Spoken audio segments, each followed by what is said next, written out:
నమస్కారం.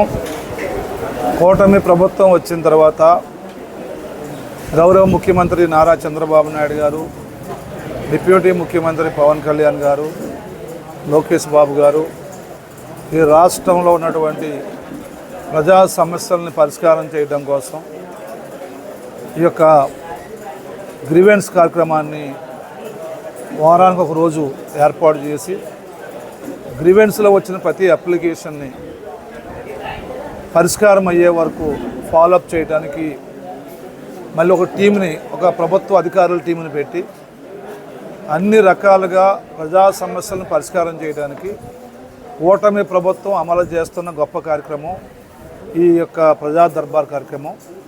ఈ కార్యక్రమంలో వచ్చిన వారందరికీ జవాబుదారీతనంగా వారి అప్లికేషన్ పరిష్కారం అయితే ఎందుకు పరిష్కారం అయిందో, పరిష్కారం అవ్వనప్పుడు ఆ సమస్య ఎందుకు పరిష్కారం అవ్వలేదో అన్నీ ప్రతిదీ కూడా సిస్టమేటిక్గా ఇక్కడ తీసుకునే దరఖాస్తు రాష్ట్ర ప్రభుత్వానికి వెళ్తుంది, జిల్లా కలెక్టర్ గారికి వెళ్తుంది.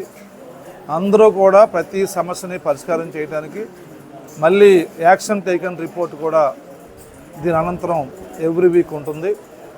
అలాగే ఎన్ని అప్లికేషన్లు మొత్తం జిల్లాలో వచ్చినాయి, నియోజకవర్గంలో వచ్చినాయి, ఎన్ని పరిష్కారం అయినాయి అని అన్నీ కూడా ఇదొక మహత్తర కార్యక్రమం. ఈ కార్యక్రమం పెట్టడానికి ఒక ధైర్యం ఉండాలా. ధైర్యం ఉన్నటువంటి ముఖ్యమంత్రి ఇది చేయగలరు. ఎందుకంటే గతంలో ఏ ప్రభుత్వంలోనూ ఎప్పుడూ కూడా వారానికి ఒకసారి ప్రజా దర్బారు పెట్టలేదు. ఇప్పుడు పెట్టడానికి కారణం ప్రజా సమస్యల్ని పరిష్కారం చేయాలనే తపన కూటమి ప్రభుత్వానికి ఉంది. కాబట్టి ముఖ్యమంత్రి గారు ప్రజా సమస్యలను పరిష్కారం అవ్వాలని ఒక కొత్త నిశ్చయంతో పనిచేస్తున్నారు. కాబట్టి ఇవాళ ఇది పెట్టాం. దీన్ని ప్రజలందరూ ఉపయోగించుకుంటున్నారు. చాలా సంతోషం తెలియజేసుకుంటూ మరిన్ని సమస్యలను పరిష్కారం చేయడానికి ఈ కార్యక్రమం కొనసాగిస్తామని తెలియజేసుకుంటున్నాం.